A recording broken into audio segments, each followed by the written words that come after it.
Yo, check. Kamusta kayo? Tagal ko din di nakapag-upload, no? Busy ako eh.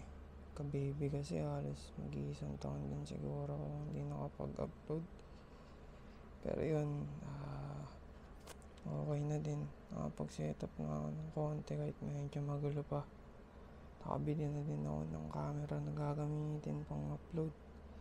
To, score ko ng second hand pero ayos na ayos yung camera. Sipagin na ulit tayo gumawa nito ng video. Paano ulit tayo ng mga contents tungkol sa kape. Kapagturo na ulit tayo, tapos makapag-experiment. So yun lang. Tetestingin ko lang tong camera din kung ayos. Ano bang dating ng video. Aralin ko pa. Pati syempre bago lang sa akin yung nagsasalita sa ganito eh. Medyo awkward pa. Hindi ko pa alam yung magiging result ng boses ko ano. Pero yun lang. Ingat kayo palagi.